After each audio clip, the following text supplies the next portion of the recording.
Y'all see the logo? Click and like the profile. Sign up for the YouTube if you can. Resurrection Prophecy Kingdom (RPK). We finna get ready to get started momentarily.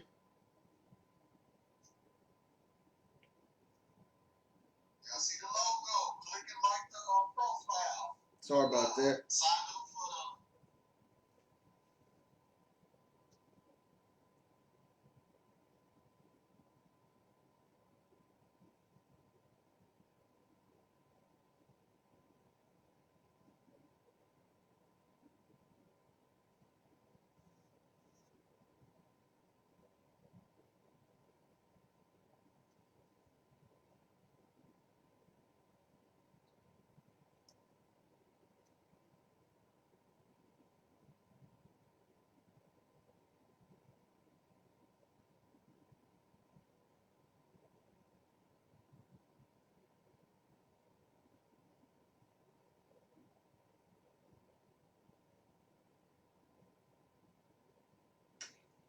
Alrighty, Ryder. Think we get ready to start now.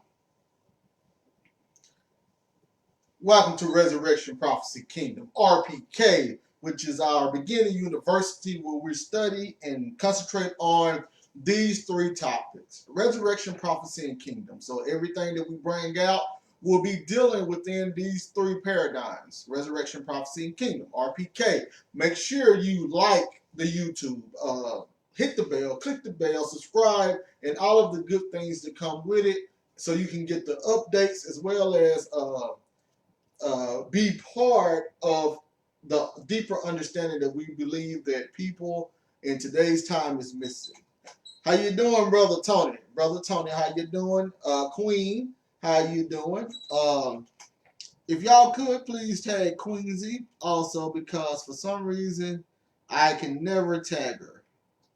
I don't know if she got me on block or whatever it is, but I'll be trying to tag her, but I can't. So, and then she say, "Why come you haven't tagged me?" But I'm never allowed to. So, let's get ready to get this actually started. Shalom, everyone that's listening. Okay, I know there's a lot going on within our world today in America. On this side, we have a lot of injustice, killing that has to be answered for, and we have a lot of our brothers and sisters out there protesting.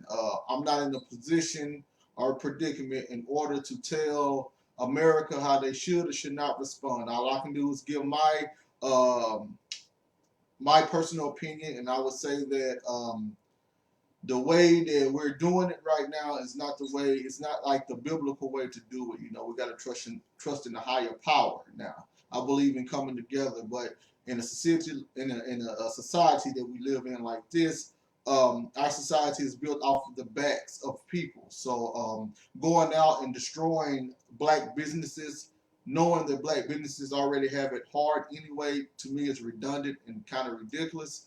If you want to help, to go against society like this, it's all about money. So instead of doing that, how about you force their hand by not giving money into their businesses and concentrate on your own people's businesses, and we will see change like that. But not by the corruption and violence that we actually do ourselves. So I'm praying that we see this thing through and that everybody get out of it what they believe that we should get out of it.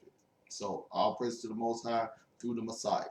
Now, that being said, what I want to go through today, it will be dealing with the book of Genesis. See, dealing with deep studying and a deep understanding, Genesis is given a different narrative than what most people say. If you go at the average person, what is Genesis 1 about? What they're going to tell you pretty much, it's about the creation of all things. And in fact, if they're like our counterparts, our Hebrew Israelite brothers and sisters, they will actually tell you that it's about the beginning of the whole thing leading up into Israel. And Israel takes over the whole Bible for the rest of the way.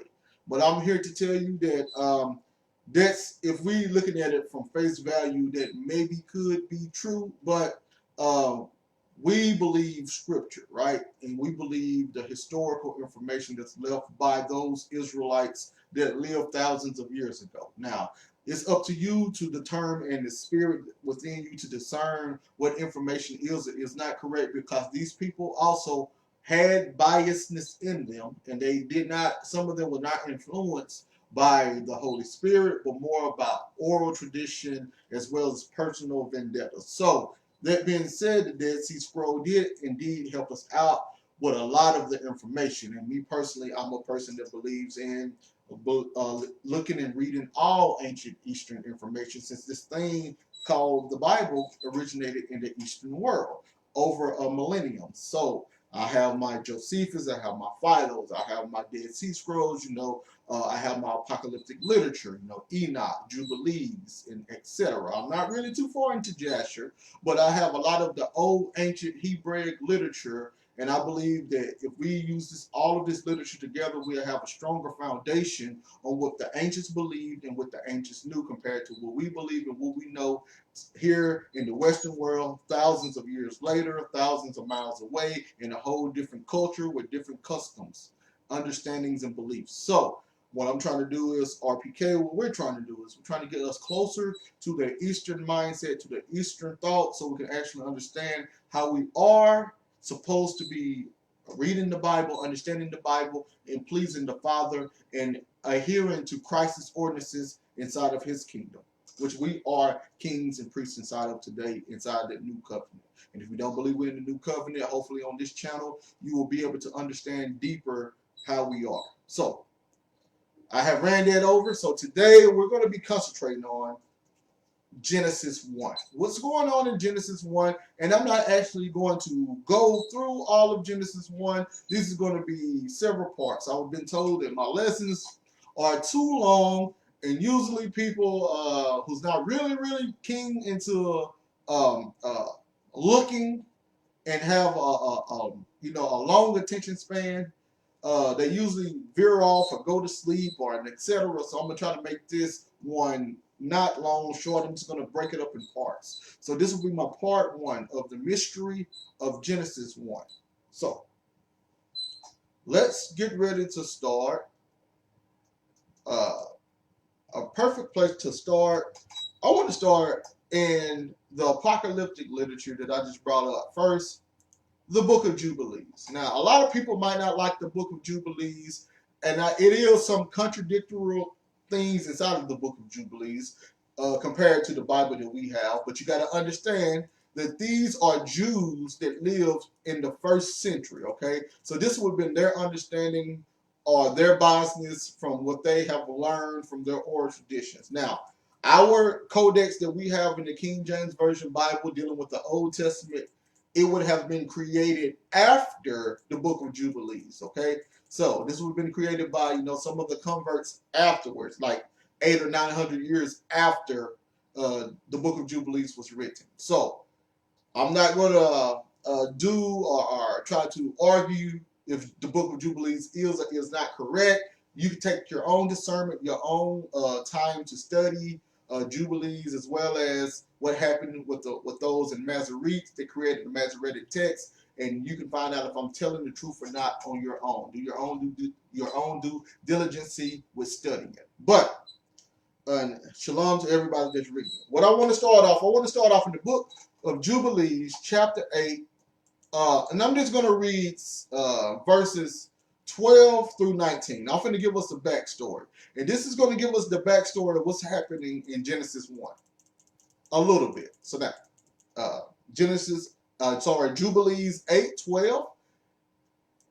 And there came forth on the writing at Shem's lot in the middle of the earth, which he should take as an inheritance for himself and for his sons and for the generations of eternity. From the middle of the mountain range of Rapha, and from the mouth of the water of the river Tina, and his portion goes toward the west through the midst of the river, and it extends till it reaches the water of the abysses, of which the river go forth and pours its water into the sea, Miat, and the rivers flow into the great sea, and all that is towards the north of Japhet, and all that toward the south belongs to Shem. So what's going on in the book of Jubilees right now, they're actually showing you between Noah's sons, Shem, Ham, and Japhet, what land they got. And what this does, it actually shows you the world that Israel knew. And it shows you that Israel was not worried about the entire globe.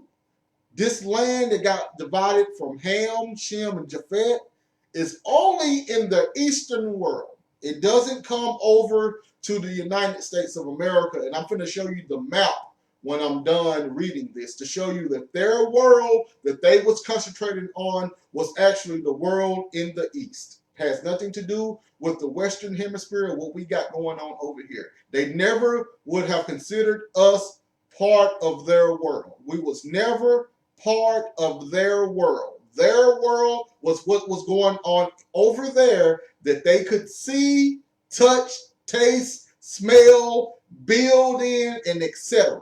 That's their world, okay? So 13. And it extends and it reaches Caruso. This is the bosom of the tongue which looks toward the south. And his portion extends along the great sea. And it extends in a straight line till it reaches the west of the tongue which looks toward the south. For this sea is named the tongue of the Egyptian sea. So, and this is for my people to be like, well, you know, it's really over here in America. You know, we got a lot of people that think the Bible took place in America and they just flipped around the map and stuff. This pretty much stops all of that too. But now, and it turns from here towards the south, towards the mouth of the great sea, of the shores of its water. And it extends to the west to Africa. So this will be Africa right here, everybody. So this is Africa being introduced. And it extends till it reaches the waters of the river Gihon, and to the south of the waters of Gihon, to the banks of this river. And I'm going to show you why I'm reading this in just a second. And it extends toward the east till it reaches the Garden of Eden. So now we didn't hit the location in the book of Genesis. The Garden of Eden. This will be Genesis 2. To the south thereof, and to the south, and from the east of the whole land of Eden, and of the whole east. And it turns to the east and proceeds till it reaches the east of the mountain named Rapha, which is more of that African region. You can look it up. And it descends to the bank of the mouth of the river Tina.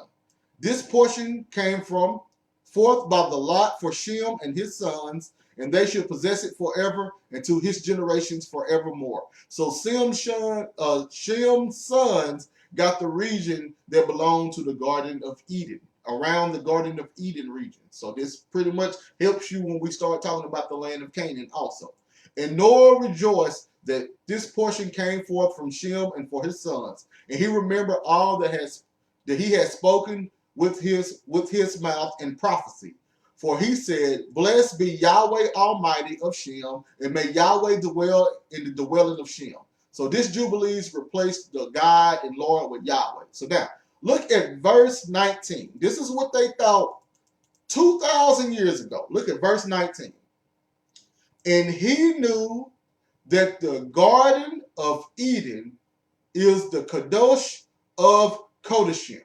So if you don't know what that means, in English, it means the Holy of Holies, and the dwelling of Yahweh.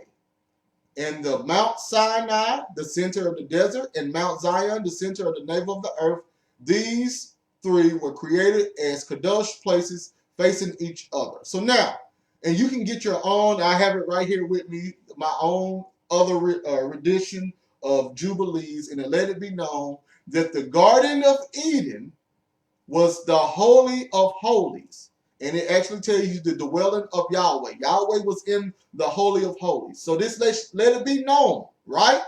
The Garden of Eden was the Holy of Holies, which means the Garden of Eden was part of a temple. Once again, this means the Garden of Eden was part of a temple. So when Adam and Eve was in the Garden of Eden, they were inside a temple.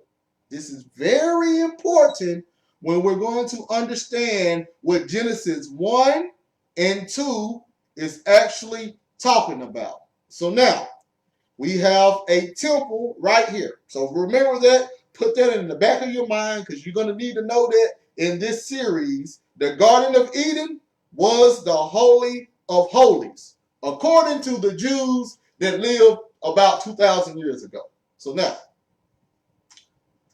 let's venture off real fast. Let's go through. Let me show you something in the Septuagint now. Let's look at something in the Septuagint. If you don't know the Septuagint, it's the Greek version of the Hebrew scriptures.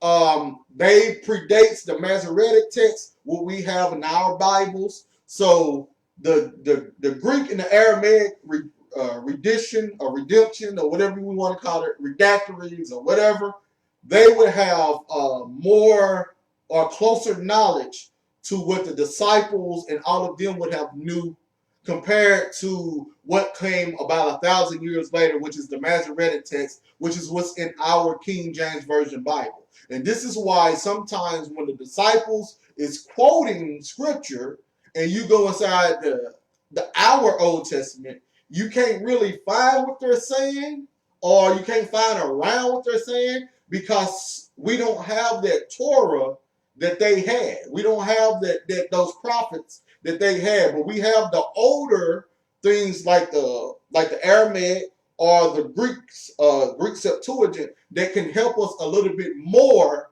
than the Masoretic text can. And if we know that information, hopefully we won't be so biased against the Septuagint and what the Septuagint has to offer. So now, I want to read something dealing with Exodus 25. I'm going to read 8 and 9 from the Septuagint, okay? And all of this is going on with the lesson. So now, verse 8, Exodus 25, 8. And thou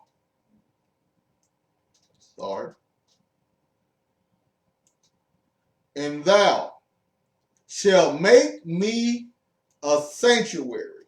Okay, so now we're dealing more with temple things. So this is what was told to Moses, okay, by Yahweh.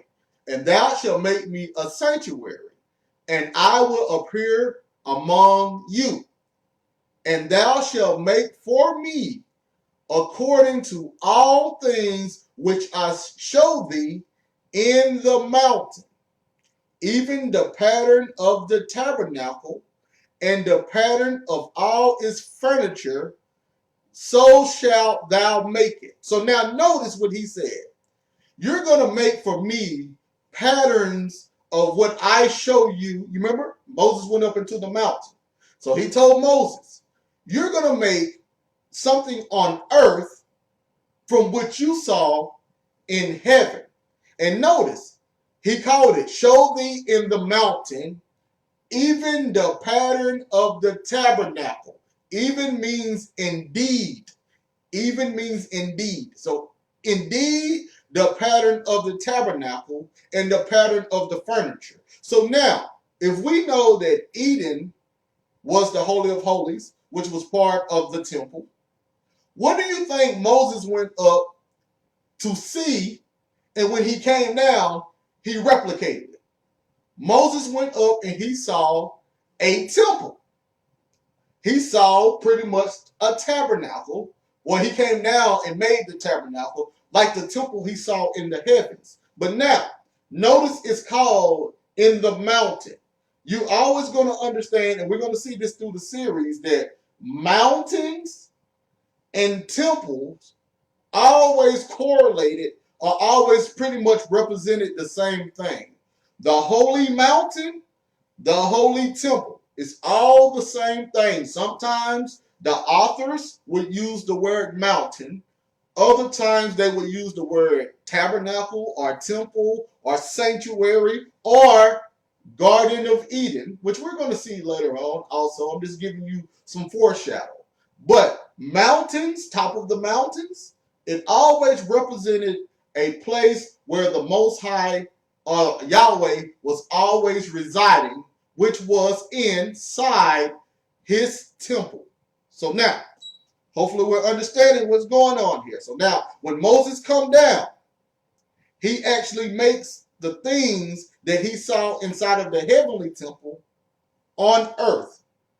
But let's read. This is where we get it. This is where they got it pretty much misconstrued at. Let's go to Hebrews.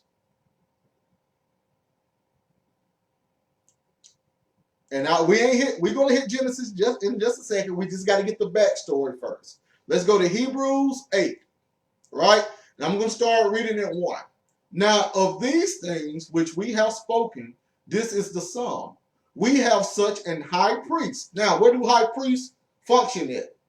Inside of temples. So now, understand that this is all dealing with temple, okay? We have such an high priest who is set on the right hand of the throne of the majesty in the heavens. So now, where's the throne of the majesty at? It's in heavens. What's going on? We have a high priest in heaven sitting on the right hand side of the Father. So now, if he's a priest, he's working inside of the temple. Now, all this is going to make sense in a second. A minister of the sanctuary and of the true tabernacle. So now, of the true tabernacle. This is the true tabernacle, which the Lord pitched and not man. So now, the true tabernacle was the heavenly tabernacle, which was made by the Lord. So it was not made with hands, everybody. Not made with hands.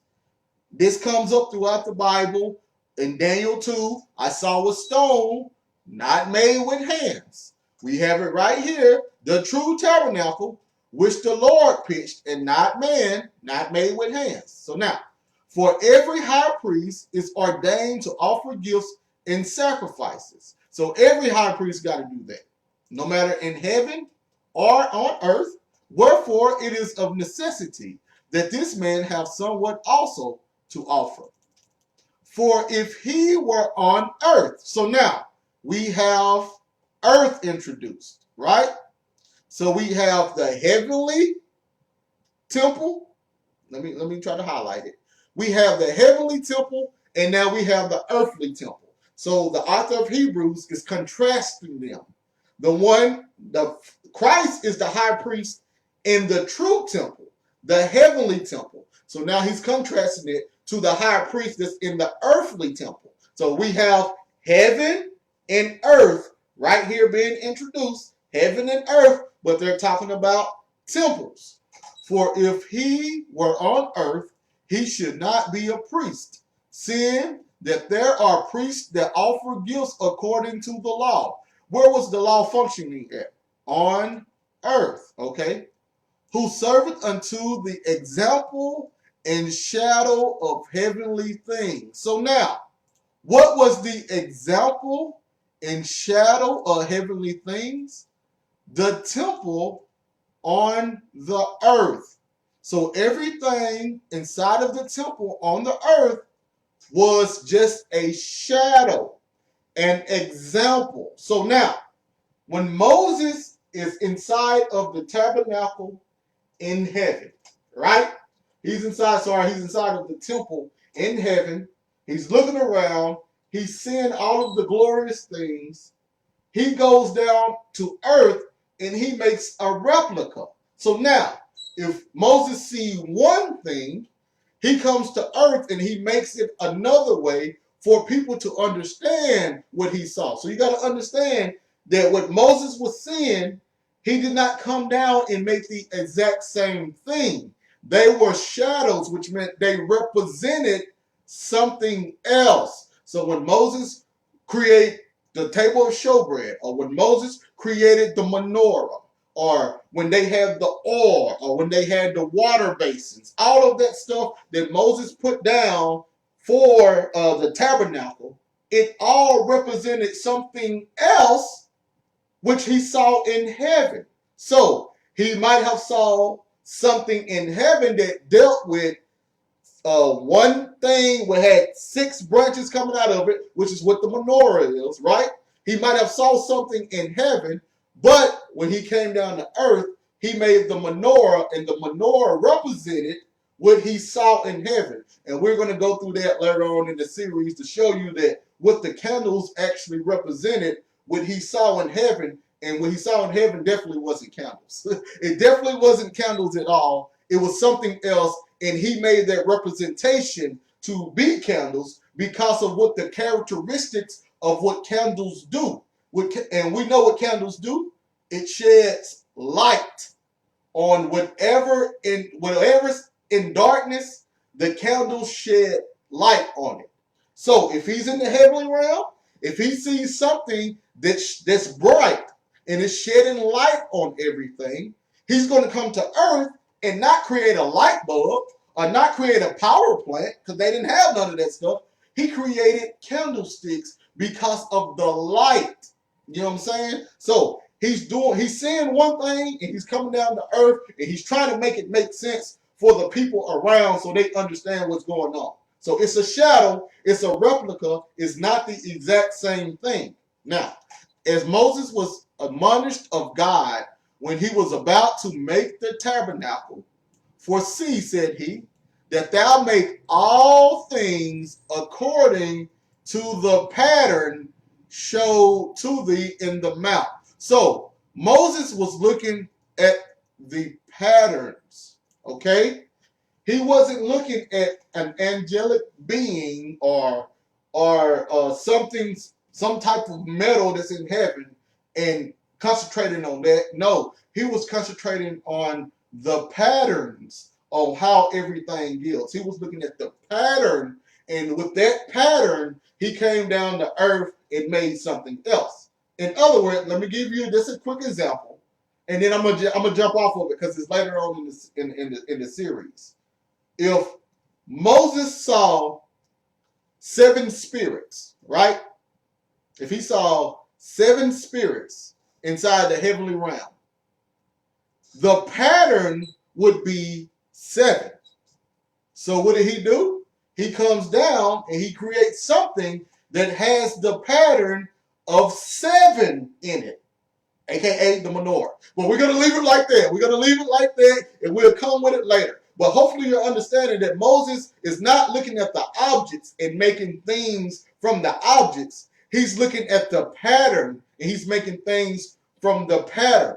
Okay, so now let's keep going now. And I guess I can go to verse 6. But now he had obtained a more excellent ministry, by how much also he is the mediator of a better covenant. So this is Christ, and he had already obtained it 2,000 years ago, okay, which was established upon better promises. So this is taking us back to Genesis. But let's go back to Exodus 25 now. We're going to read it out of the Masoretic now. Exodus 25. We didn't already read it out of the Septuagint. Let's read it out of the Masoretic. Exodus 25, 8 through 9.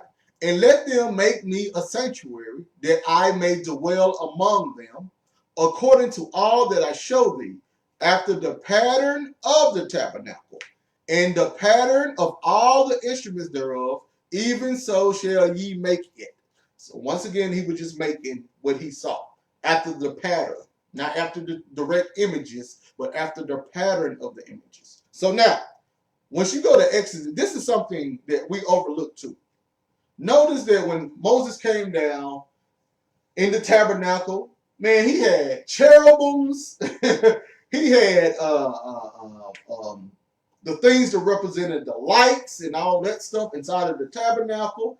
He had the colors that represented the elements and all of that stuff. But you remember in Exodus 24, thou shalt not make unto thee any graven image or any likeness of anything that is in heaven above, or that is in earth beneath, or that is in the water under the earth. So notice they was not supposed to make any graven images, but then we go to the tabernacle, there's graven images on the tabernacle.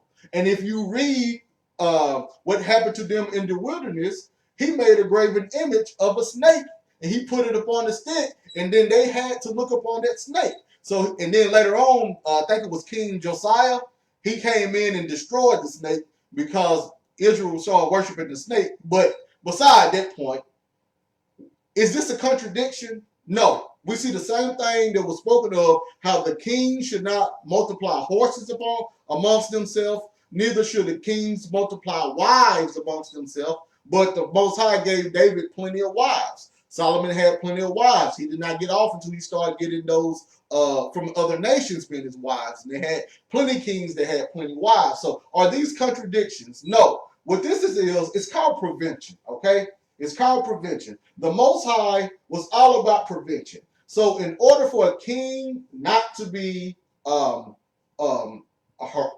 the word? Thing I can't think of it. A tyrant, yeah. In order for the king not to be a tyrant or evil, he tried to take that temptation away from the king. Same thing here.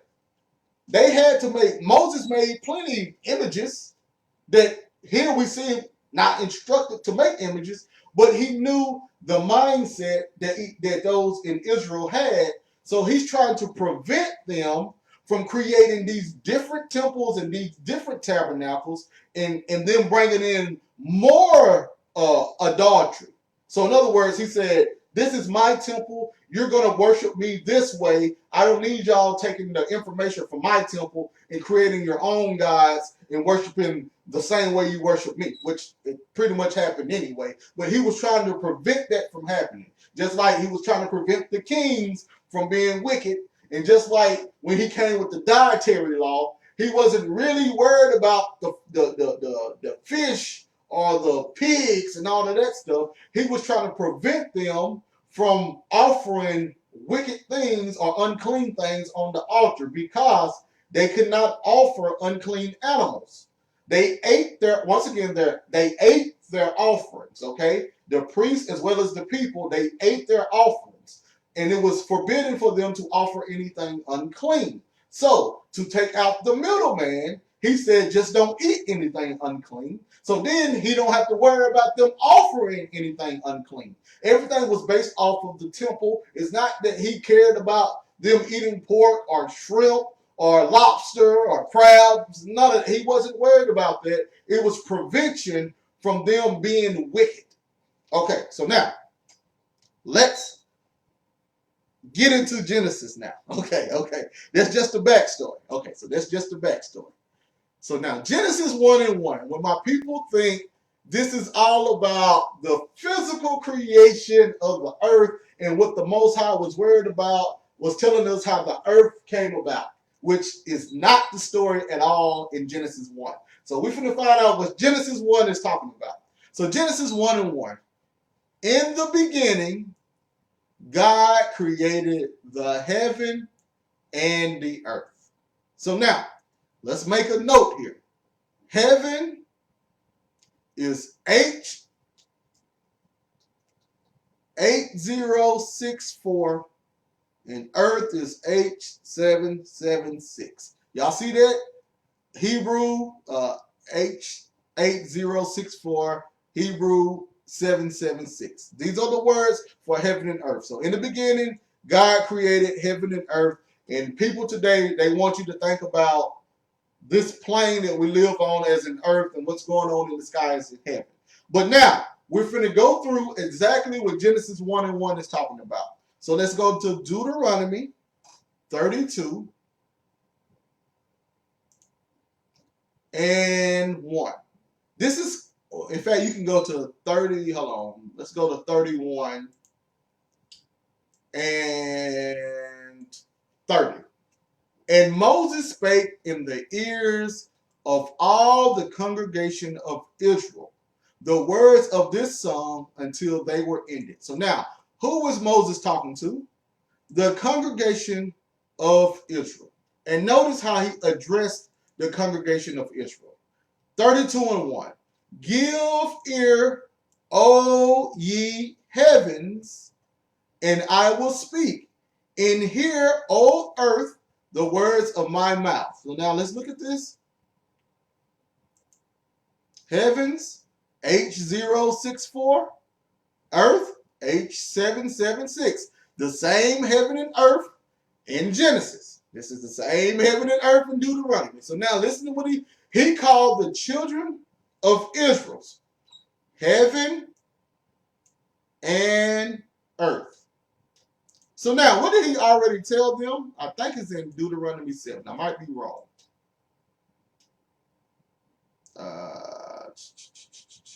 Now, this is when he said, I'm going to make you a special people of himself.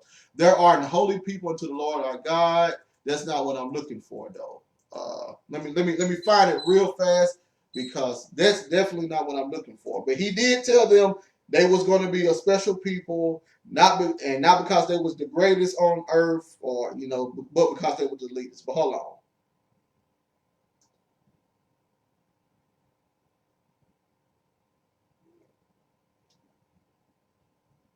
And it's in Deuteronomy.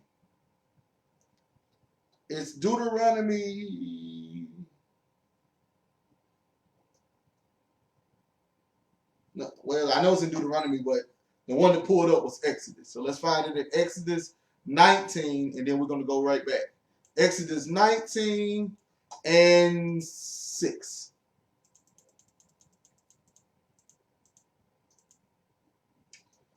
Now, therefore, it might not have been Deuteronomy, but now, therefore, if you obey my voice indeed and keep my covenant. So this was they had to obey the voice and keep his covenant in order to do this. Then shall ye be a peculiar treasure unto me above all people. So they had to keep the covenant and obey his voice. For all the earth is mine, and ye shall be unto me a kingdom of priests and holy nation. These are the words which thou shalt speak unto the children of Israel. So now, the children of Israel, the point behind him setting some people for himself was to have a kingdom of priests. Okay? So, when he's talking to them, O heaven, O earth, he's talking to a kingdom of priests. Now, what do priests work at? Inside of the temple, everybody. Priest works inside of the temple. So now, give ear. So this, understand this. He's talking about temple stuff. They were supposed to be a kingdom of priests. So once you go to Deuteronomy 32 again, give ear, O ye heavens, and I will speak. And hear, O earth, the words of my mouth. So he's talking to people that's going to work inside of the temple. Now, what kind of temple was it? Is he talking about the heavenly temple or the earthly temple? Well, the earthly temple, because remember, he was making the tabernacle. He was getting them to make a tabernacle on earth. So he's talking to his earthly priests right now. So he called them heavens and earth. Once again, he called them heaven and earth. What was their duty? To be a kingdom of priests. What do priests operate?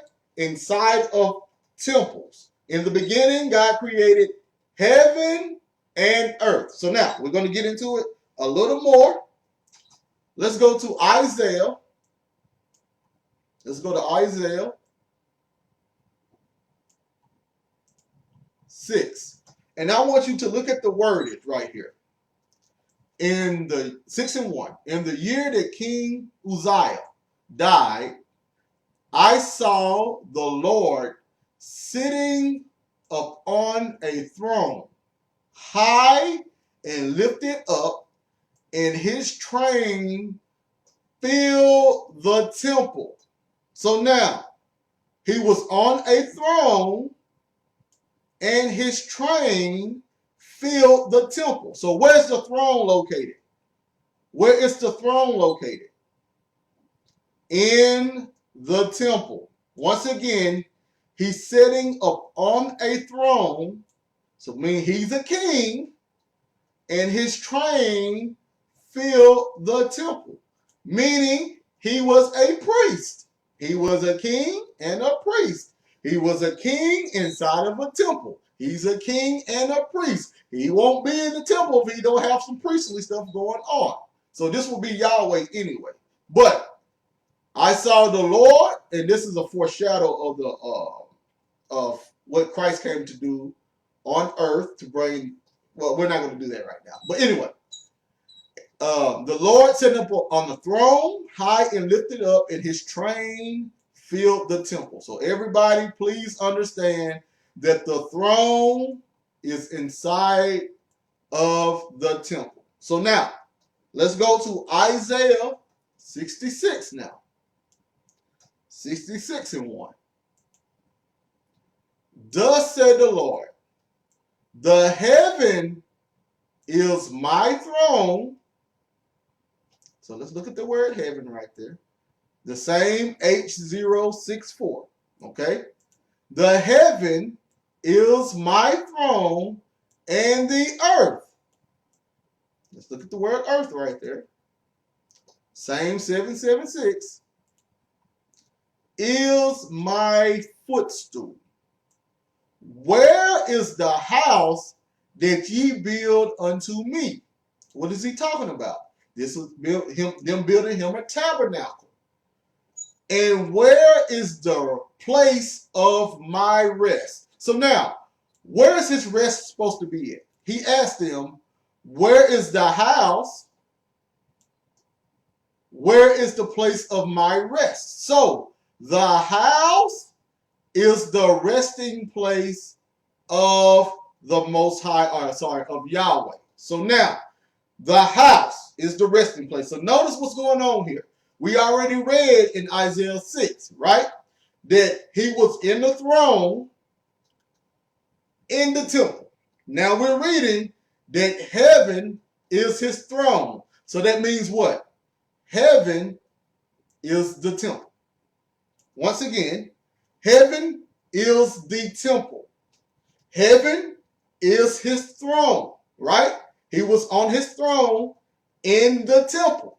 Now, he let it be known later on in Isaiah that heaven is his throne, which means the temple is heaven. So now, notice, the heaven is my throne and earth is my footstool. Let's look at footstool right there. Footstool, what is that? A stamp upon, something to stamp upon, or a foot, possession. See, what they say? Leg, journey, possession, time. So now, in other words, it's under his dominion. So we have a heavenly temple and an earthly temple. Heaven is my throne.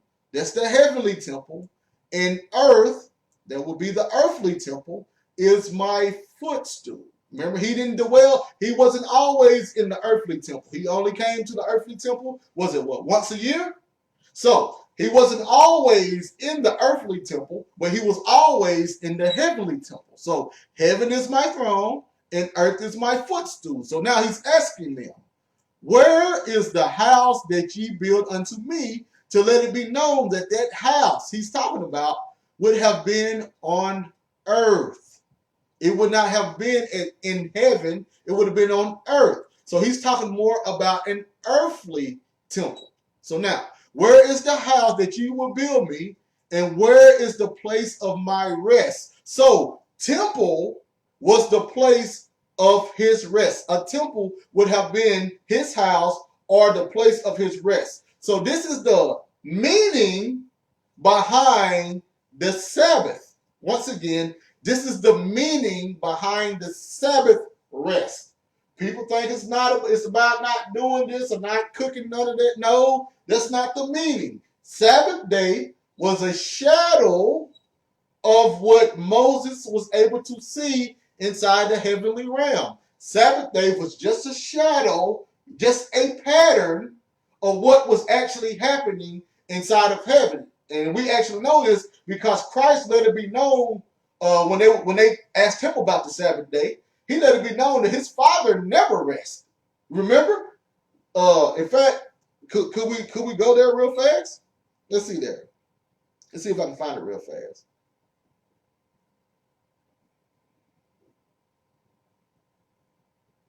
And I might not be able to find it. Let's see if we can. John 5 and let's see here.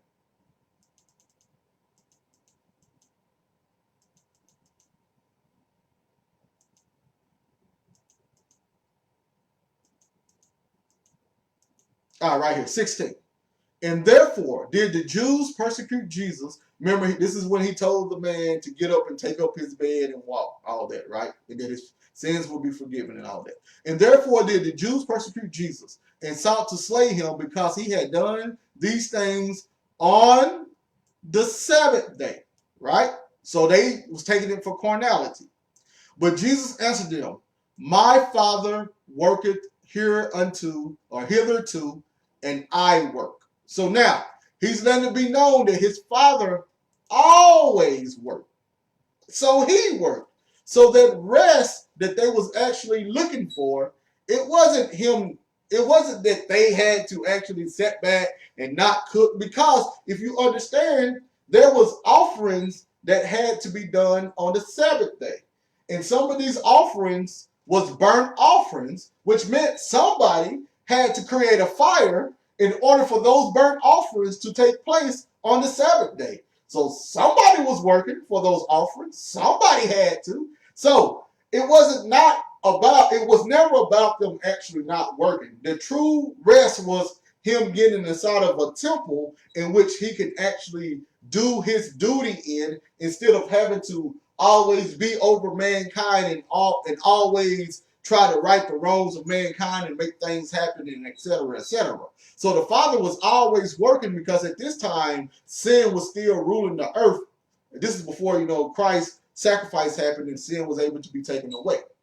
But I just showed you that to show you that he was asking for his rest, and his rest was inside of the house, or inside of the temple, inside of that great temple that was not presented at that point in time. So that's what he's asking them in Isaiah 66 and 1. Where is the place of my rest? Okay, you're not going to be able to build me a house, y'all. I'm not going to be able to rest in what y'all got going on. So, but I'm here to show you right now that heaven was the temple, okay, and earth had its temple. And we already read in the book of Jubilees that the Garden of Eden was the Holy of Holies, which meant earth, Eden in earth would have been considered the temple. And the Garden of Eden would have been the Holy of Holies inside of the temple. So earth would have been the temple, and heaven would have been the temple. Okay, so now let's keep going now. If that might not be enough for you, right? So let's show you in Isaiah 65 now. We're going to go behind one more chapter, right? Isaiah 65. And we're going to go to verse 17. This is what they don't tell. When they tell you about the new heavens and the new earth and how all of these things are going to come in our future, and we're waiting on this planet to be destroyed and another planet coming. No, that's absolutely 100% incorrect. They're mixing up Hebraic language, Hebraic priestly language with Western language and trying to make it work. The way that we talk and think in the West is not how they thought and thought or was thinking in the East thousands of years ago. Two totally different cultures, two totally different literary devices. They have their own analogies, metaphors, idioms, and etc. So you can't come with your American idioms or your American understanding, trying to understand priest language from thousands of years ago. But now, let's leave the Bible say, and the Bible will explain all of it. So now, let's talk about the new heavens and the new earth. For behold, I create new heavens and a new earth. Now, I don't know why the translators put an S on this right here, but in the Septuagint, it says, I create a new heaven and a new earth. And let's go right here to show you that it's the same heaven and earth in Genesis. new heaven, 8064, new earth, H776. So it's not supposed to be plural right there. It's still singular. So now he's going right back into the Garden of Eden. Oh, sorry, he's going right back into Genesis 1 and 1. And he's actually going to explain to you what this means. So now, for behold, I create a new heaven and a new earth, and the former shall not be remembered, nor come into mind.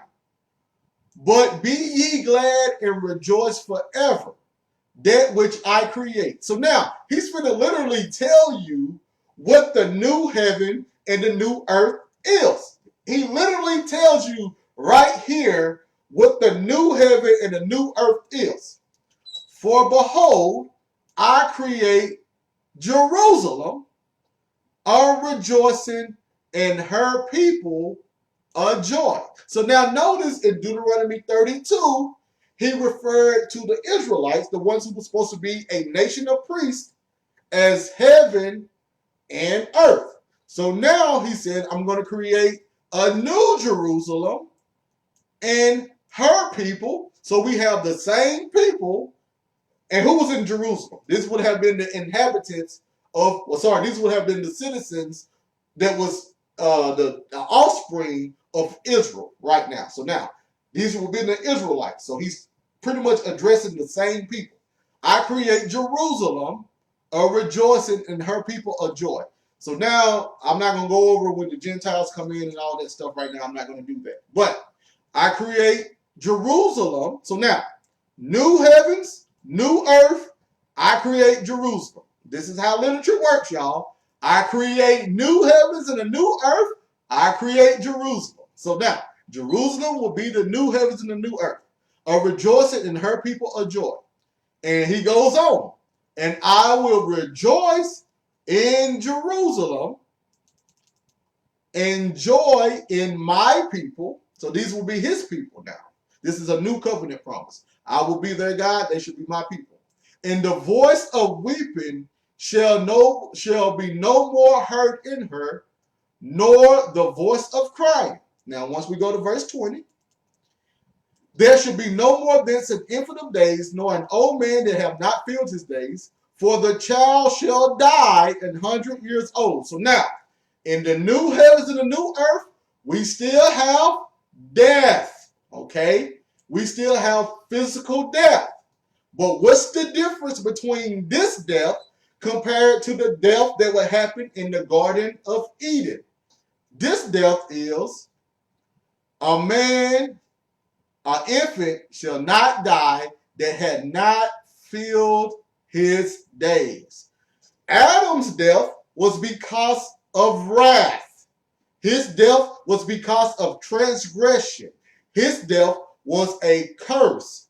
This new death, the death that they was going to get in New Jerusalem, was not going to be because of wrath. It was not going to be because of transgression. It was going to be because it's a natural death, which people are supposed to die without being punished by the Most High. The death that Adam brought was punishment. This death is not punishment. This death is natural. So in the new heaven and the new earth, there is death. And what else?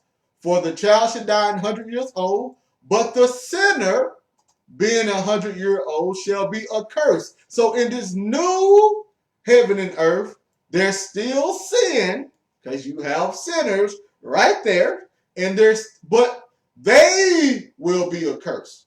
Not everybody, only the sinner was going to be accursed. See, Adam, his death, when Adam got cursed, it affected all men.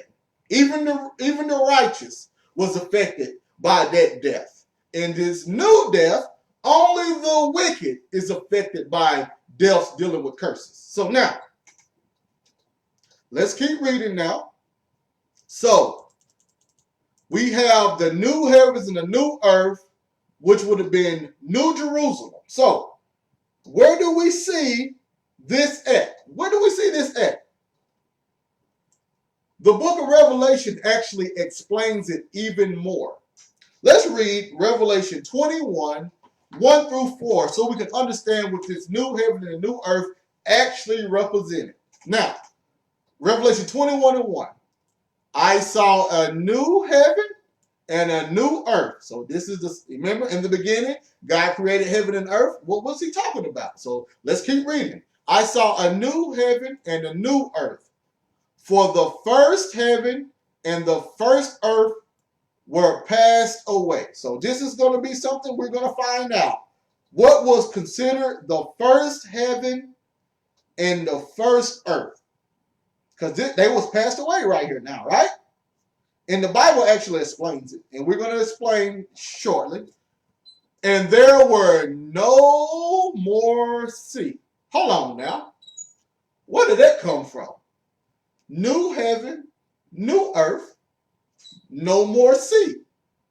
Now, if anyone is familiar with temple language, the sea was part of the temple. It was part of the things in the temple. Let me just show you real fast for you be like, hold on, what? Let me see if I can find it real fast. That would be, let's see, First Kings. Let's see, First Kings. Let's see if it's in First Kings. First Kings. Let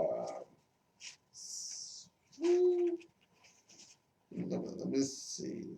I got a lot of notes written down, and I wasn't planning on hitting this. So let's see if I can find it real fast. 7. Let's see if it's 7:23.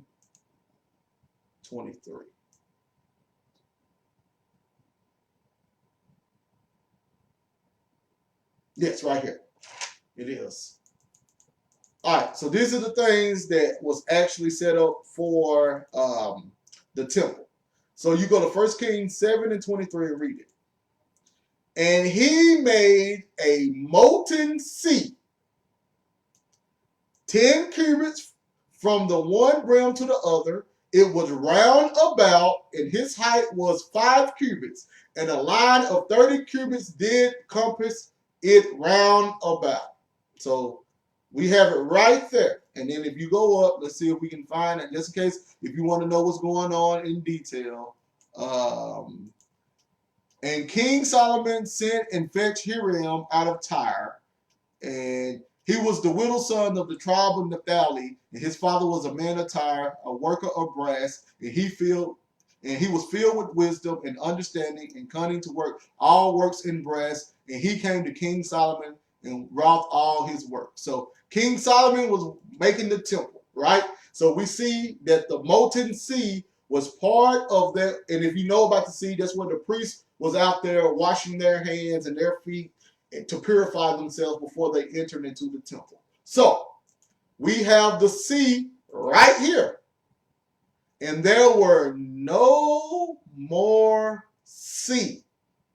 This is all temple language. Once again, this is all temple language. That's all they're talking about. Too many people, we get lost in the words because we don't understand the backstory. So now, there was no more sea. So this sea represented what was going on in the temple. This is all dealing with temple worship. So now let's keep going. Verse 2. And I, John, saw the holy city, New Jerusalem, coming down from God out of heaven, prepared as a bride adorned for her husband. So now, what did he say? Verse 1. I saw a new heaven and a new earth. What did he see? New Jerusalem. We read the same thing in Isaiah 65. I create new heavens and new earth. I create Jerusalem. I saw a new heaven and a new earth. I saw New Jerusalem. So that means what? Where is old Jerusalem? If the new heaven and the new earth is New Jerusalem and its worship, where is the old heaven and the old earth? But our old Jerusalem. But we're going to show you in a second. I, John, saw the holy city, New Jerusalem, coming down from God out of heaven, prepared as a bride adorned for her husband. Verse 3. And I heard a great voice out of heaven saying, behold, the tabernacle of God is with men. So now, what did they just call it? The tabernacle of God. So now, new heaven, new earth, new Jerusalem coming down from God. The tabernacle of God is with men. So the Bible keeps explaining to you what it's talking about. So the new heaven and the new earth, or the new Jerusalem, would have been that tabernacle, the new tabernacle which God brought. But if you think that this is a literal tabernacle, what's going on, we're going to keep reading so we can actually explain what this new tabernacle is. So now, behold, the tabernacle of God is with men. So now, what feast is this? This will be the Feast of Tabernacles right here, being fulfilled. For my people who want to think that we're supposed to do the feast days even today, not understanding what the Bible is teaching, this is the Feast of Tabernacle being fulfilled. But the Bible actually shows you when it be fulfilled. Let's keep reading. And he will dwell with them, and they shall be his people, and God himself shall be with them, and be their God, and God shall wipe away all tears from their eyes, and there shall be no more death, neither sorrow, nor crying, neither shall there be any more pain, for the former things are passed away. So now, if you know anything about Revelation 21 and 4, let's go through it and see what it's talking about. So notice, God shall wipe away all tears from their eyes. So now remember, tears from their eyes. There should be no more death. Remember, no more death. Neither sorrow, no sorrow, nor crying, nor any pain. Right? This is all within this new heaven and earth. Right? So, what is he talking about? What is he talking about right there? When you go to Genesis, when the old heaven and earth was passed, when the old heaven and earth was here, look what happened in the old heaven and earth inside of that old temple. Remember, the Holy of Holies was the Garden of Eden. So what happened inside of the Garden of Eden when they ate from the tree of knowledge of good and evil? Let's see what happened here.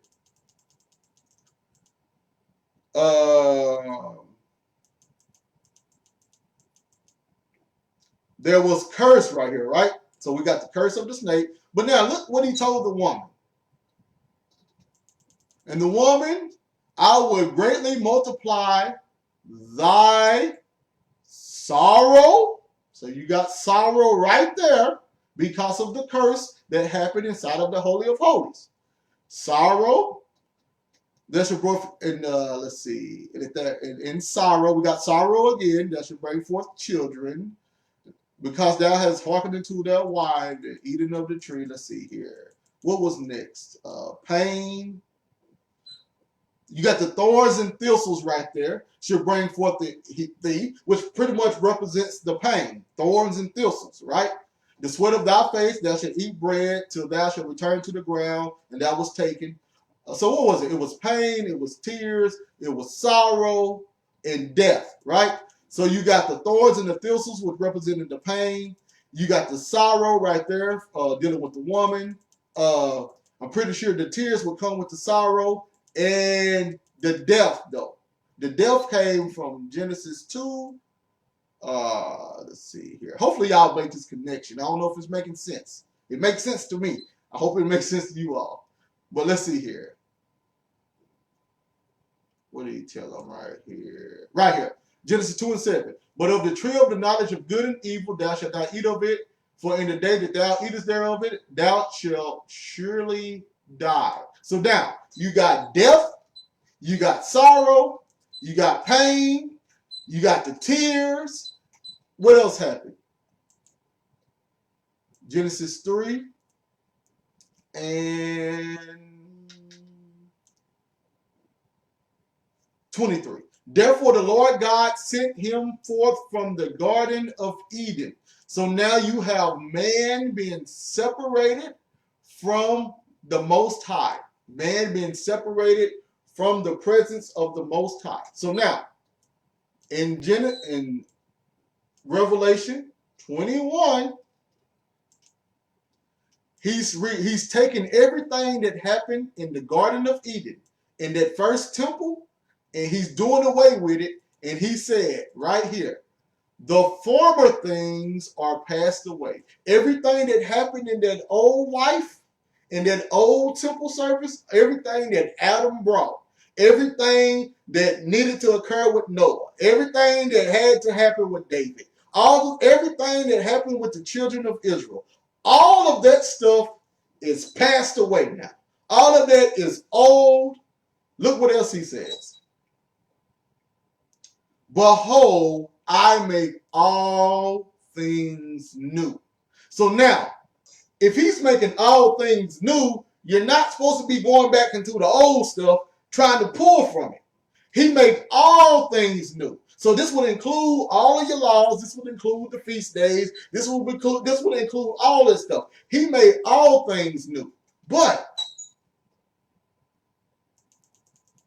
and if you read in, I think Revelation 22, he said no more. There will be no more curses also. In fact, let's just go there. Revelation 22 and 3. And there shall be no more curse. Where did the curse happen? In the Garden of Eden. And then it went down from there. But the throne of God and the Lamb shall be in it, and his servants shall serve him. But now, let me show y'all when this occurs. When does the new tabernacle occur? Because that's the point. Revelation 21 and 3. And I heard a great voice out of heaven saying, behold, the tabernacle of God is with men, and he will dwell with them, and they shall be his people, and God himself shall be with them and be their God. So when the tabernacle of God comes with man, he's going to be their God and they shall be his people. Where is they pulling that from? What is this talking about? You go to Jeremiah 31. Start at verse 33. This is all about the new covenant. But this shall be the covenant that I will make with the house of Israel after those days, said the Lord. I will put my law in their inward parts and write it in their hearts, and will be their God, and they shall be my people. So when the new covenant came, that's when mankind joined with God and God joined with mankind. So all of this is saying the new covenant is entering them into the new temple or into the new garden. And you read that in Revelation 22. Well, we'll go there in just a second. But anyway, I will put my law in their inward parts. And for people who they actually think this is the law of Moses, right? They already got the law of Moses. I don't know why he's saying I'm going to put the law of Moses in you again. I don't understand that. But I will put the law of Moses in their inward parts. And he actually explains it. Let's go to Ezekiel 36. If it's not 36, it's 37. Let's see here. Ezekiel 36, right here. 25. Then I will sprinkle clean water upon you, and you shall be clean from all of your filthiness, and from all your idols will I cleanse you. A new heart will I also give you, and a new spirit will I put within you. There's plenty of verses about the new covenant. For some reason, people just want to stick with Jeremiah 31 and make it be about the law of Moses. No, if you keep reading in the other prophets, they actually explain what this law is. The new law he put in people was the Holy Spirit. A new spirit will I put within you. I will put my law within you. I will put my spirit within you. And then what happens? Verse 27, and I will put my spirit within you and cause you to walk in my statutes, and ye shall keep my judgments and do them. That's going to make you do pretty much what they told you in the New Testament, that love fulfills the law. In fact, let's just go there real fast. So we understand all of this was being said, and then we can go back to the Garden of Eden. My bad, y'all. I just don't want us to miss any of the understanding, and later on, we go back into the law of Moses somehow. So now, Romans 8 and 9, but if you are in flesh, but if you are not in the flesh, but in the spirit, if so be that the Spirit of God dwell in you. So now, in the Romans, they're already getting the Spirit and it's within them. What did he say? The tabernacle of God is with men. I will put my law within you. I will give you a new spirit. So let's keep reading. If so, that the Spirit of God dwell in you. Now, if any man have not the Spirit of Christ, he is none of him.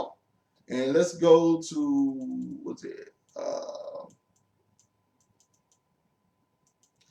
8 and 14. For as many as led by the Spirit of God, they are the sons of God.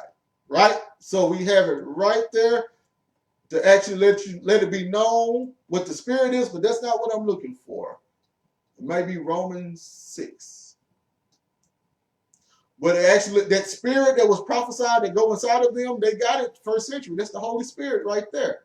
Setting up Revelation chapter 21. That he was going to dwell with them and be their God. That's when they received the Holy Spirit, and then they was able getting ready to enter into the new covenant. But that's not what I'm looking for. I'm looking for the fulfillment of the law. Because people want to go to the law of Moses about everything. That's Romans 13. Romans 13, 8. Let's read it right here. Owe no man anything but to love one another, for he that loveth another hath fulfilled the law.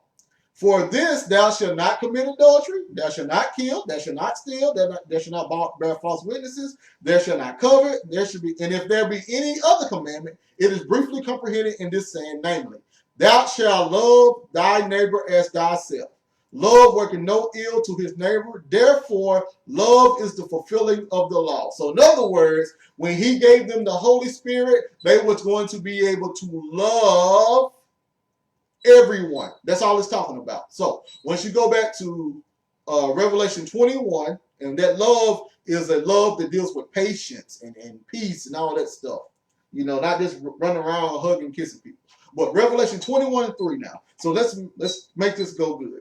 And I heard a great voice out of heaven saying, behold, the tabernacle of God is with men, and he will dwell with them, and they shall be his people, and God himself shall be with them and be their God. That's the new covenant. So when they got the Holy Spirit, what happened? And God shall wipe away all tears from their eyes, and there shall be no more death, neither sorrow nor crying, neither shall there be any more pain, for the former things have passed away. So now, once you go to Revelation 22, what happened? And he showed me a pure river of water of life, clear as crystal, proceeding out of the throne of God and of the Lamb. So, right? The throne of God. And in the midst of the street of it, and on either side of it, the river, there was the tree of life, which bare 12 manner of fruits. So now we have the tree of life being reestablished. So when New Jerusalem came down, the Holy Spirit was within them. They entered into the new covenant that put them into the Garden of Eden. Revelation 21 is just the new Garden of Eden. So hopefully we ain't lost yet. So hopefully we're not lost, okay? There might be a lot, but the heaven is a temple. Earth is a temple. The new heavens and the new earth evolved. You had to have the Holy Spirit. You had to be in the new covenant to be in the new heavens and the new earth. And if you entered into that new heavens and the new earth, you would have been New Jerusalem, the new people. Old Jerusalem and the old people, we finna find out what happened to them now. So now, let's find out what happened to old Jerusalem. So, because in Revelation 21, we see a new heaven and a new earth. For the first heaven and the first earth were passed away. We saw New Jerusalem. So let's find out what happened to old Jerusalem. Well, all you got to do is go to Revelation 20, and it's going to explain what happened to old Jerusalem. So now, Revelation 20, and I'm going to show y'all, because everybody wants the book of Revelation to be about our time or in our future. The people, when John the Revelator was writing the book of Revelation 2,000 years ago, he was getting people ready for the new kingship, the new kingdom. In fact, you go to Revelation 1 and 4, John to the 7 churches which are in Asia. He's writing 7 churches in Asia 2,000 years ago. What happened in verse 6? And had made us kings and priests unto God. So he was getting ready. He was actually explaining or expounding to them the new covenant and that new heaven and earth. He wasn't telling them thousands of years in the future, a dragon is going to come from the sky. And then a beast is going to come from the sea. And they're going to war with all the saints. That's not what he was telling them. He was getting them ready for something that they was finna experience, because the new covenant was coming when old Jerusalem was getting ready to pass away. Now, let's go to Revelation 20 for me to prove that. I'm not just going to say it. I'm going to prove it.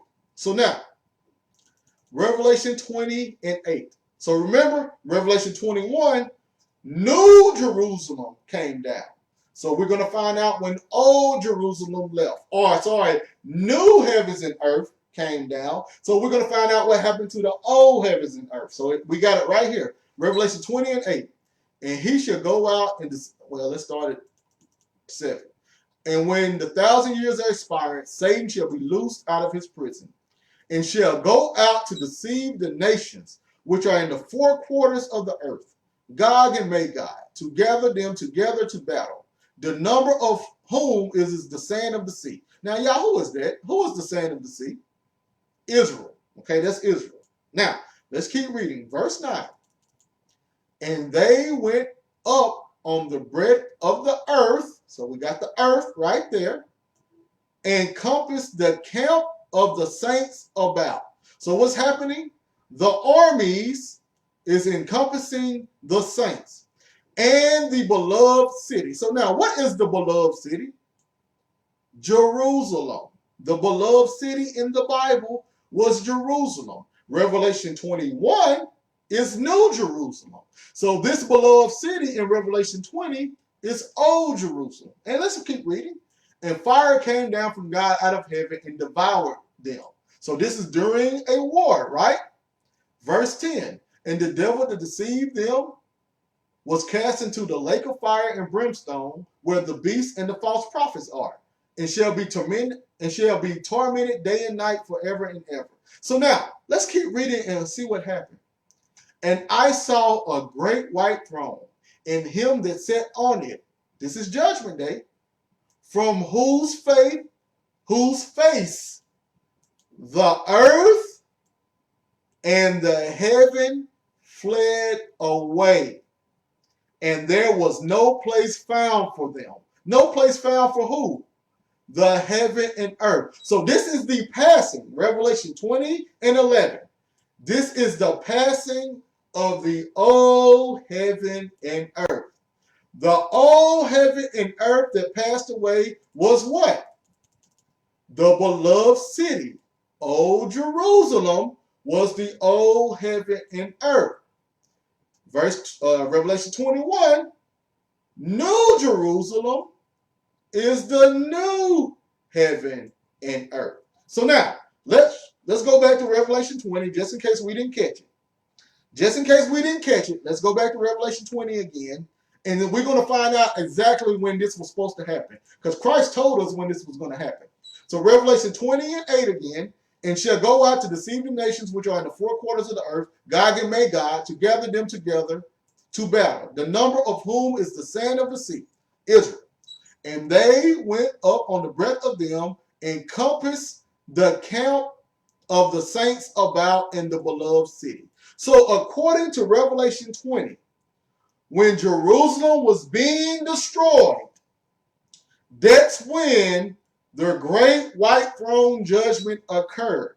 That's when the heaven and earth left. Once again, when Jerusalem was being destroyed, that's when the great white throne judgment occurred, and when heaven and earth fled away. And we have already read, heaven was a temple, earth had a temple. It's all temple language. Earth had a temple, heaven had a temple. So now we're going to see where all of this comes to get into play at. So now you got all of the nations coming against Jerusalem and encompassing the saints. Judgment is occurring. The old heaven and earth leaves, new heaven and earth comes. So let's see when all of this was going to happen. Because Christ told you. You go to Luke chapter 19. And let's read it. Luke 19 and 41. And let's just see what it says. And when he was come near, he beheld the city and wept over it, saying, if thou hast known, even thou, at least in this thy day, the things which belong unto thy peace, but now they are hid from thy eyes. Listen to what Christ said as he was weeping over Jerusalem. For the day shall come upon thee that thine enemies shall cast a trench about thee and compass thee round and keep thee in on every side, and shall lay thee even with the ground, and thy children with thee. And thou shalt not leave in thee one stone upon another, because thou knewest not the time of thy visitation. So what was Christ doing? And then if you keep reading, and he went into the temple and began to cast them out. So Christ is weeping over Jerusalem and the temple. He said that they was going to be compassed by the enemy. So now I haven't looked this up yet. Well, let's go to 1943 and look at what the word compass is. Let's see if it's there. I'm just going to write that down. G4033. It means to encircle all around, to blockade completely.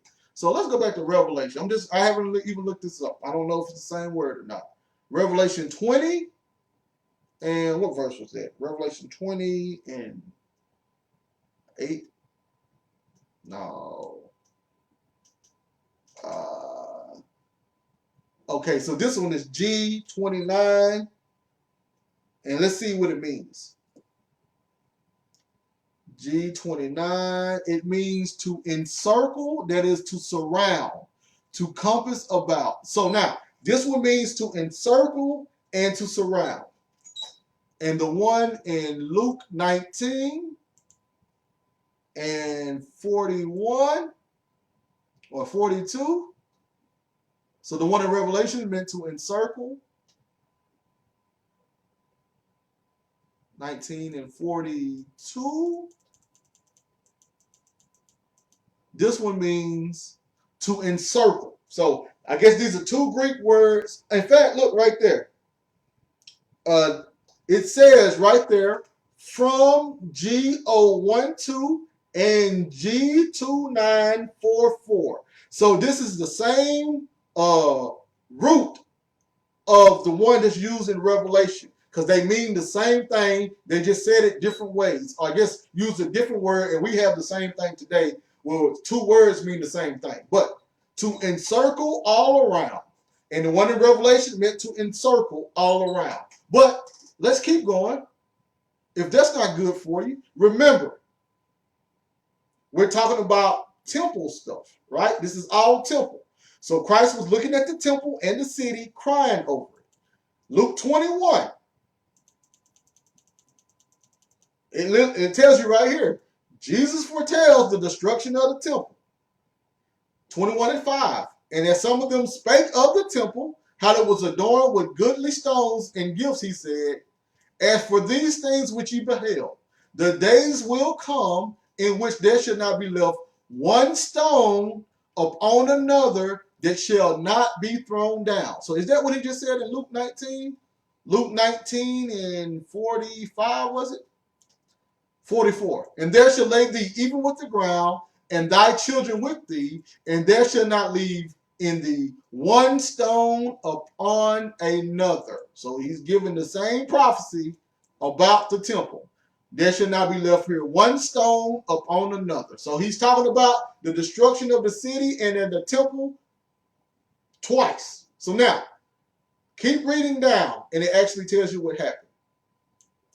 Luke 21 and 20. And when ye shall see Jerusalem compassed with armies, this is what the Romans did, then know the desolation thereof is nigh. So let's look at that word, compass, right there. That's Luke 21 and 20. That's G 24:44. To encircle, that is to surround. So that's 29:44, right? G 29:44. Let's go back to Revelation. And I got to be thorough because people want to argue with this understanding. So let's go back to Revelation 20 and 8. Or was it 9? 9. G 29:44. So it's the same word. The saints was compassed about here by the armies. And then in Luke 21:20, same word, same thing happening. The armies are compassing Jerusalem, which would have been where the saints were. So you have it right there. Christ literally gave them the prophecy about what's going on in the book of Revelation when the old heaven and the old earth left. And remember, Judgment Day, according to Revelation, Judgment Day was going to happen when the saints was getting compassed by the army. So let's see in Luke 21, do we have Judgment Day happening when the saints are getting encompassed by the Roman army? Let's see. You got Luke 21, start at verse 20. And when you shall see Jerusalem compassed with armies, then know the desolation thereof is nigh. Then let them which are in Judea flee to the mountains. This happened 70 AD. And let them which are in the midst of it depart out, and let not them that are in the countries enter thereinto. For these be the days of vengeance, that all things which are written may be fulfilled. So according to Christ, when Jerusalem was being encompassed by armies, all things written by the prophets and Torah would be fulfilled at this time. This is Christ's words. This is not my words or your word. This is what Christ said. For my people that still think we should do feast days and be following the law of Moses and all that stuff, this is Christ's words. He said all things was going to be fulfilled at that time. So now, according to Revelation, what happened? The saints are encompassed by the army, and then the great white throne judgment happened, and heaven and earth flees away, right? So let's read verse 24. Well, verse 23, and woe unto them that are with child, and to them that give suck in those days, for there should be great distress in the land, that's the Holy Land, and wrath upon this people. This is the saints that we see in Revelation 20. And they shall fall by the edge of the sword, and shall be led away captive into all nations. This is Jerusalem being destroyed by the nations, and Jerusalem, right there, shall be trodden down of the Gentiles. That will be the armies, until the times of the Gentiles be fulfilled, until that war is over with. So now, let's keep reading. And there shall be signs in the sun and the moons and the stars, and distress of the nations and perplexity, the sea and the waves roaring. This is all temple language. Once again, this is all temple language. There should be signs in the sun and in the moon and in the stars. And as we go on through Genesis, we're going to find out why the sun, moon, and the stars was created, which would have been for temple worship. But anyway, and upon the earth, great distress of nations. Upon the earth, great distress, upon the earth, distress of nations. Now, where are the nations at?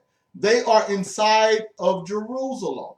The nations came, the army from the nations came inside of Jerusalem. Distress of nations with perplexity, and the sea and waves roaring, all temple stuff. Men's heart failing them for fear. Why? Because of the war. And for looking after those things, which are coming on the earth. What was the earth? It was Jerusalem. Jerusalem. The temple is being destroyed. Looking after those things that are coming on the earth. The armies are coming in Jerusalem. They're going to destroy the temple. For the powers of heaven shall be shaken. What's going on? Well, we can go with that later. That's those that's on the rise, or those are in an exalted state. But we have earth and heaven right here, right? Earth and heaven. So now, what happened in Revelation? Jerusalem compassed with armies, judgment day, right? So now we have Jerusalem in Luke 21, Jerusalem compassed with armies, and then what happens? Verse 27. And then shall they see the Son of Man coming in a cloud with power and great glory. That's judgment day. So just like it happened in Revelation 20, in the same order, Christ already told the disciples it was going to happen. He just told them it was going to happen their generation. Let me show you. And they shall see the Son of Man coming in a cloud of power with great glory. And how do we know? You go to verse number 32 and 33.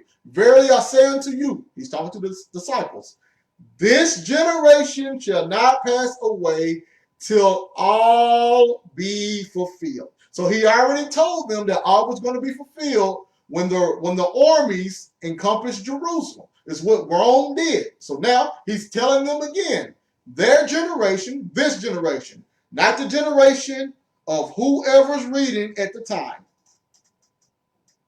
Hold on. I'm going to explain it. So now, verily I say unto you, this generation shall not pass away.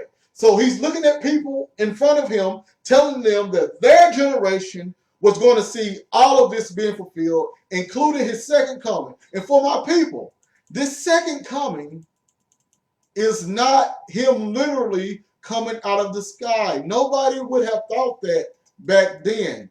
They're always using Hebraic language. They're pulling from the prophets. They're pulling from the Torah. They would have never see us in Western mind. We think things are always literal because we're reading English. We're not understanding that it was translated from another language. So the language that it was translated, it has its own idioms. It has its own analogies. It has its own culture. It has its own customs. So just because you're reading it in English don't mean you understand the literature behind it. So I'm just trying to give you the literature behind it.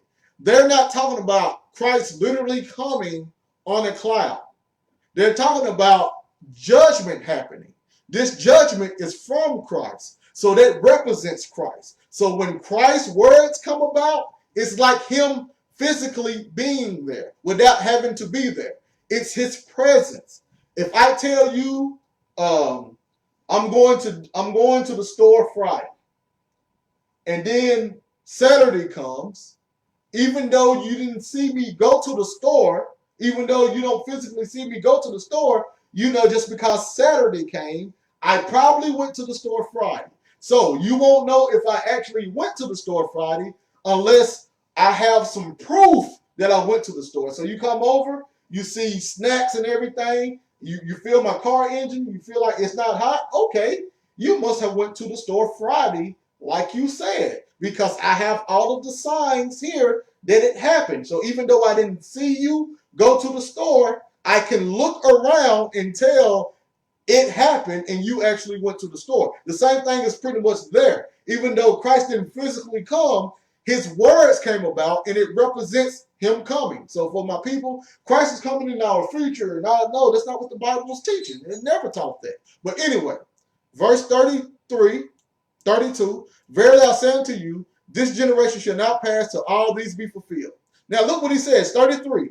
Heaven and earth shall pass away. Why?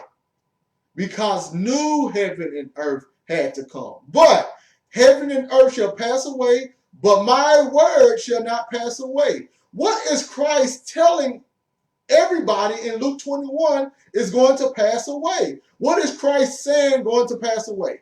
You go back up to Luke 21, verse number 6, in context. As for these things which ye behold, the days will come in which there shall not be left here one stone upon another that shall not be thrown down. Christ literally was telling them about the temple passing away. So when he talked about it in 32, he's calling it by its original name. Heaven and earth shall pass away, but my word shall not pass away. This happened first century. Revelation 20 happened first century. Revelation 22 happened. Revelation 21 happened first century. Revelation 22 happened first century. So now, let's go back to where we started. Genesis 1 and 1. Sorry, y'all, I had to break all of that down. So now, in the beginning, God created heaven and earth. What is he talking about? In the beginning, God created the heavenly temple and the earthly temple. That's all he's talking about. And if you go to verse 2, the earth was without form. This is and void. This is before the earthly temple was set up and all of the things that had to be done inside of the temple. So now, notice the heavens wasn't without form and void. Now, later on, he started putting stuff in heaven, right?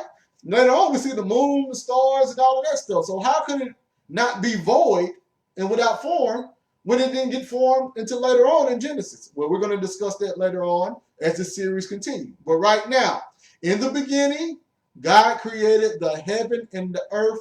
This is talking about the heavenly temple and the earthly temple.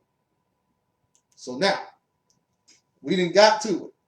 Now, the people inside of the temple would be participants or inhabitants of the heaven and earth. So this is why he could call people heaven and earth also, because they would have represented heaven, which would have been the priest of the Most High, and earth, which have been the things they had to do on earth for that temple. So now they would have been God's children, making them heavenly. But they would have to do the things on earth which made them earthly. Remember in Psalms, ye are gods, but you would die like man. And actually, this is what happened in Genesis 6. The sons of God, these would have been the children of Seth. These priests, they would have been the priest line. They would have been considered sons of God. So this is why mankind could be considered heaven and earth too, if they're in the new covenant, because they would have been the children of God, making them angels, which are the Holy Spirit would be inside of them, which means they have the elements of the heaven, but they are to rule on earth. So this is how he was able to refer to them as heaven and earth also, but in context.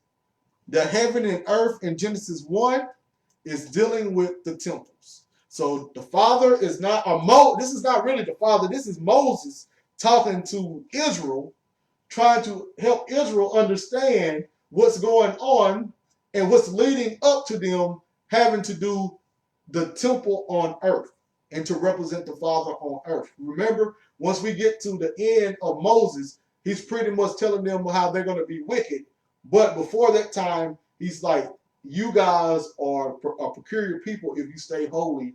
Your guys, the Most High wants you to be his priests. He wants you to be his sons, just like what Yahweh is doing in heaven, king and priest. He wants you all to do that here on earth. But I know y'all going to be wicked. So as time progresses, as the covenant progresses, Yahweh will come down. He will make things right.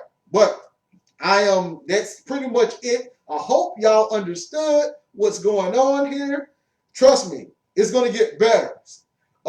Genesis 1 and 3 is fire. It's very, very hot too. But Right now we're done with Genesis 1:1. In the beginning, God created the heaven and the earth. He's not talking about creation like people are talking about. He's talking about a way to know him, a way to worship him, which was the heavenly temple and the earthly temple. So, thank you all for listening in. If you have not subscribed to, in fact, let me show y'all this real fast. I was supposed to show y'all this, but I didn't. And I was going to show y'all eventually again. But let me show y'all this. Right here. Okay. What you're looking at right now, this is the mount that the ancient Israel would have had 2,000 years ago. You see the Shem, Ham, and Japheth land. In fact, let me try to go there real fast. Sorry. You got Shem, Ham, and Japheth land, right? And look, notice you got Egypt, Canaan, you got Magog, and pretty much the Medes, and then you got Elam and Aram. All of this is in the east. This is their world, okay? This is not a thing of the United States of America. This is a thing of their world. I'm sorry, this don't represent the whole globe and Antarctica and all that stuff. No, this is the world that they was worried about. So in the Bible, when you read anything about the four corners of the earth and etc., they're talking about this. They're talking about their world. They're not talking about what's happening over here in America. They're not saying that armies had to come from America in order for it to happen. No, they're actually pulling. You notice he said Gog, right? Gog is going to come. Look, Gog is over there close to close to Africa and all that stuff. They're all in the same area. And if you get an old ancient map, you will see that. But this is their world, y'all, not our world. The Bible is in a geographical location based off of what they knew. Okay, the Most High wasn't trying to give them information about the whole entire globe or flat plane. He was trying to give them information about their world, and through that information, eventually it reached us over here. But this is their world. There was just something extra I want to throw in there for my people who try to understand prophecy. So, for my people who have not, this is RPK, stand for Resurrection, Prophecy, and Kingdom, where we concentrate on resurrection, prophecy, and kingdom. Please like the video, share the video. If you have questions, put it in the comment section or send me a message and I will respond accordingly. But this is the understanding of the Bible, and hopefully we all understand it. Please subscribe to our YouTube channel. We only got 8 subscribers. We just now started, okay? So hopefully we all are on the same page here.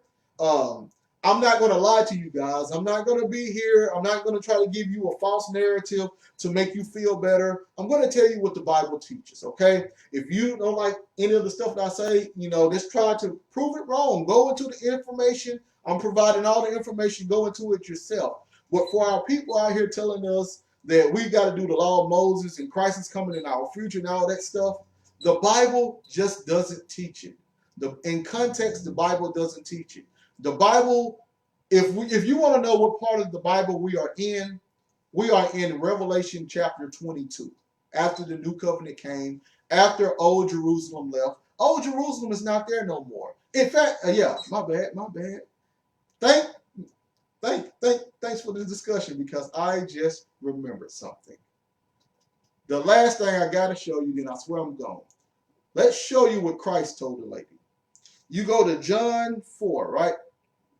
And I will end it with this. I promise I'll be done with this. You go to John 4. Listen to the words that Christ told this young lady. John 4:19. The woman said unto him, Sir, I perceive that thou art a prophet. Now listen to the conversation. Our fathers worship in this mount. This would be Mount Gerizim. And ye say that in Jerusalem is the place where men ought to worship. Listen to what Christ said. Jesus said unto her, Woman, believe me, the hour cometh when ye shall neither in this mountain nor yet at Jerusalem worship the Father. So Christ was letting it be known that eventually all of this stuff is going to be destroyed, and you will have to worship the Father a new way, which means not the law of Moses, but a new way. When the new heavens and earth was going to be established, a new heavenly temple, and we're going to go through what that is later on, and a new earthly temple, we're going to go through what that is later on, but it's going to be a new way. But Christ actually gives you a hint. Verse 22, ye worship ye know not what. We know what we worship, for salvation is of the Jews. But the hour cometh, and now is. So now look, he telling, the hour is coming, and it now is, when the true worshipers. Now you have plenty of people doing the law of Moses. When the true worshipers shall worship the Father in spirit and in truth. For the Father seeketh such to worship him. God is a spirit, and they that worship him must, it's must worship him in spirit and in truth. So he was letting it be known that all of that old system was leaving. It was going to no longer be remembered. No more. It's over with. Now we have a new way to worship, which is in spirit and in truth. And that's what Revelation 21 was about. New Jerusalem came down. The Holy Spirit was around. They was able to tabernacle with the Most High, fulfilling the Feast of Tabernacles. And he was able to tabernacle with his people. And they was entering into the new covenant. And they were a part of that new temple. And we'll go through that later on. Thank you all for listening. All right, my brother, I will definitely give you a copy of that picture. Make sure you inbox me your email address, and I will definitely send you a copy of that picture. Thank you all for listening.